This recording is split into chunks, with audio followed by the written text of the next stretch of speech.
आपको क्या लगता है कि आप बिना संघर्ष किए ही इंसान से महान इंसान बन जाएंगे? कभी नहीं। ये बात ठीक वैसे ही है जैसे जीने के लिए इंसान को ऑक्सीजन की जरूरत होती है, वो ऑक्सीजन के बिना जी नहीं सकता। वैसे ही इंसान, साधारण इंसान बिना संघर्ष के एक महान इंसान नहीं बन सकता। संघर्ष वो चीज है जो एक पत्थर को भगवान की मूर्ति बनाती है। संघर्ष वो चीज है, एक खेत से हम फसल उगाते हैं। इन सब चीजों के बीच में जो समय इन्वेस्ट करते हैं, जो हम चीजें इन्वेस्ट करते हैं, वो संघर्ष है। आपको किसी भी फील्ड में सक्सेसफुल होना है तो आपको संघर्ष करना पड़ेगा। आज आप किसी भी सक्सेसफुल इंसान को ले लीजिए, चाहे वो किसी भी फील्ड का हो, चाहे वो टाटा, अंबानी, अडानी, चाहे धोनी या विराट हो, मेसी या रोनाल्डो हो, चाहे संदीप महेश्वरी हो या खान सर हो। आज जो ये लोग इतने सक्सेसफुल हैं और इतने मशहूर हैं, कहीं ना कहीं इन लोगों ने भी बहुत संघर्ष किया है। लोग सिर्फ प्रेजेंट देखते हैं, लेकिन इन सब का पास्ट वही था जो एक पुअर और मिडिल क्लास लोगों का होता है। आज जो लोग यहाँ तक पहुँचे हैं, इससे पहले इन लोगों ने भी बहुत संघर्ष किया है।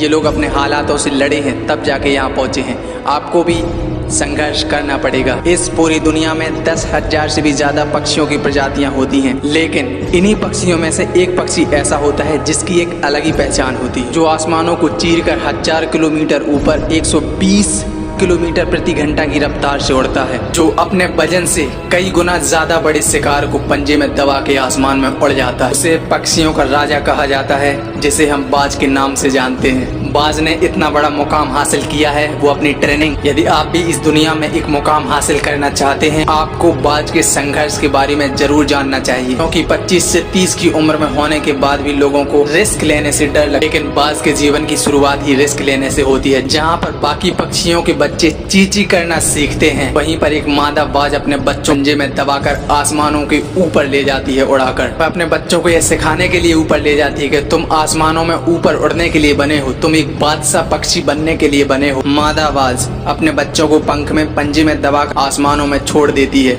वहाँ से वो चूजा जमीन की तरफ गिरने लगता है। यहीं से शुरू होती है बाज के रिस्क की ट्रेनिंग। वो ऊपर से तेजी से जमीन की तरफ गिरने लगता है, धीरे धीरे उसके पंख खुलने लगते हैं, लेकिन जब वो जमीन से कुछ ही ऊपर रहता है, तब ऐसा लगता है कि उसका जीवन कुछ ही सेकंड में समाप्त होने वाला है। अचानक से एक पंजा उसे जकड़ता है, फिर से ऊपर आसमानों में लेके उड़ जाता है। वो होती है उसकी माँ। और उसकी ये ट्रेनिंग तब तक चलती रहती है जब तक वो ठीक से उड़ना नहीं सीख जाता। इतनी खतरनाक ट्रेनिंग होने के बाद इस दुनिया को एक बाज पक्षी राजा मिलता है।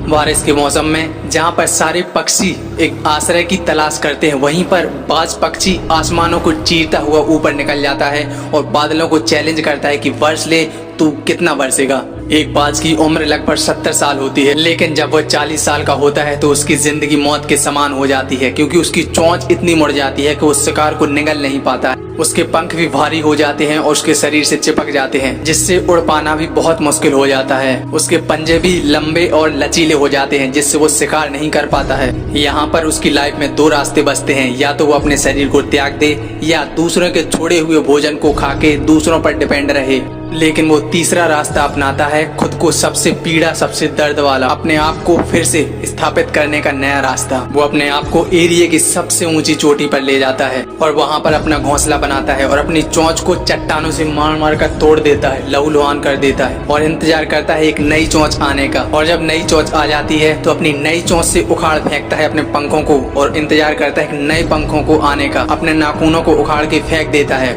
और इंतजार करता है नए पंजे आने का। ये सब करने में लगभग उसे 4 से 5 महीने का समय लगता है। इस 5 महीने में कड़ी मेहनत और कड़ी तपस्या के बाद उसका पुनर्जन्म होता है और फिर से वो आसमानों को चीरकर बादलों में उड़ने लगता है। ठीक ऐसे ही 3 रास्ते होते हैं हमारी जिंदगी में भी। कुछ लोग ऐसे होते हैं जो पहला रास्ता अपनाते, परेशानियों को देख के सुसाइड करके खुद को खत्म कर लेते हैं। कुछ लोग ऐसे होते हैं संघर्ष को छोड़कर एक सिंपल लाइफ जीने लगते हैं, और कुछ लोग ऐसे होते इतना संघर्ष करते हैं, मुसीबतों को लात मार के बाज की तरह एक नया जीवन देते हैं खुद को, और इतनी मेहनत करते हैं अपने ऊपर, अपने स्किल के ऊपर, कि खुद की दम पर आसमानों को छूने लगते।